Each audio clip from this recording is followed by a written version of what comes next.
Ulinzi wa anga wa Teherani uliwashwa kukabiliana na ndege za droni usiku wa Alhamisi, huku ikulu ya Marekani ikionyesha kuwa haitazuiliwa na muda wa mwisho uliowekwa na bunge kuhusu vita dhidi ya Iran. Mashirika ya habari ya Tasnim na Fars yaripoti mifumo ya ulinzi ya anga iliyosikika katika baadhi ya maeneo ya mji mkuu wa Irani iliwashwa na kukabiliana na ndege ndogo na droni za upelelezi kwa takribani dakika 20, lakini hali ilirejea kuwa ya kawaida. Utawala wa Rais wa Marekani Donald Trump ulikuwa unakabiliwa na muda wa mwisho wa usiku wa manane kama kupata idhini ya bunge kwa ajili ya vita dhidi ya Irani, jambo linalozua mvutano kati ya ikulu na bunge. Utawala wa Trump ulidai kuwa muda wa siku 60 wa kutafuta idhini ulikuwa umesitishwa kwa sababu ya kusitishwa kwa mapigano iliyotangazwa mwezi uliopita kwa madhumuni ya sheria ya mamlaka ya vita, yani War Powers Resolution. Mapigano yalianza Jumamosi Februari 28 yamekoma, afisa mwandamizi wa utawala aliambia shirika la utangazaji la Ufaransa AFP usiku wa Alhamisi, huku akibainisha kuwa hakujakuwa na mashambulizi kati ya Marekani na Irani tangu kusitishwa kwa mapigano mnamo Aprili 7.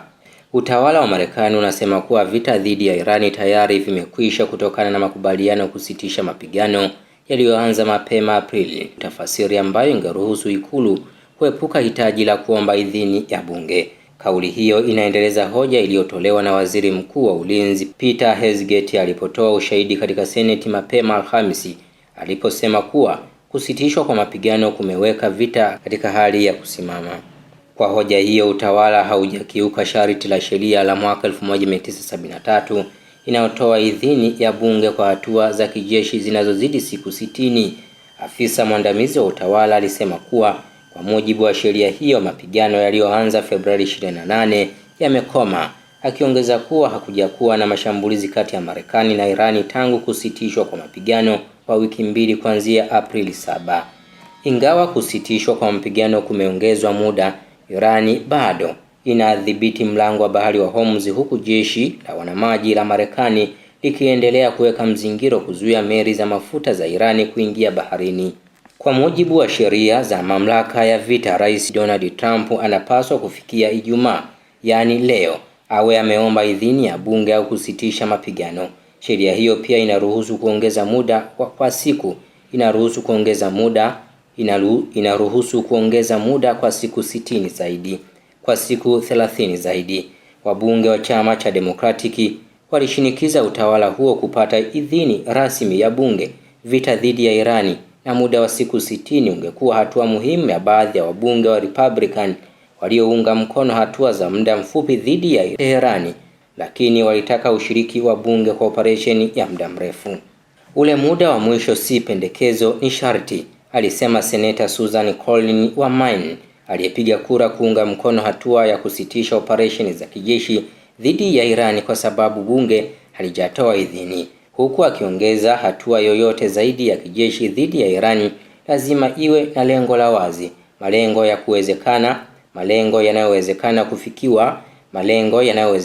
kufikiwa na mkakati wa kumaliza mgogoro huo. Richard Goldberg, aliyewahi kuwa mkurugenzi wa kukabiliana na silaha za maangamizi za Irani katika Baraza la Usalama la Taifa wakati wa muhula wa kwanza wa Donald Trump, alipendekeza utawala ubadilishe tu operesheni ya kuanza upya ambayo inaweza kuitwa Epic Passage kama mwendelezo wa operesheni ya Epic Fair. Alisema operesheni hiyo mpya ingekuwa ya kujilinda yenye lengo la kufungua tena njia ya baharini, huku ikihifadhi haki ya kufanya mashambulizi kwa ajili ya kurejesha uhuru wa usafiri wa majini. Katika ushahidi wake mbele ya kamati ya huduma za kijeshi ya Seneti, Hegseth alisema kuwa kwa uelewa wa utawala huo, muda wa siku 60 ulikuwa umesimama wakati nchi hizo mbili zikiwa katika kusitisha mapigano. Hata hivyo, Seneti Tim Kaine alisema hoja hiyo ni mpya kabisa na haina msingi wa kisheria. Mtaalamu wa sheria Kathleen Ion Albright alisema tafsiri hiyo ni upanuzi mkubwa wa mbinu za kijeshi zilizotumika hapo awali kuhusu sheria ya mwaka 1973, huku akisisitiza kuwa hakuna mahali katika sheria hiyo panaporuhusu muda wa siku 60 kusimamishwa au kusitishwa kwa mapigano. Lakini pia aliongeza kuwa ingawa marais wengine wamewahi kudai kuwa operesheni zao za kijeshi hazikuwa kubwa vya kutosha kuangukia chini ya sheria hiyo, vita vya Trump dhidi ya Iran haviwezi kuchukuliwa hivyo na wabunge wanapaswa kupinga hoja kama hiyo. Mimi ni Yusuf Athmani, hii ni The Loyal Media.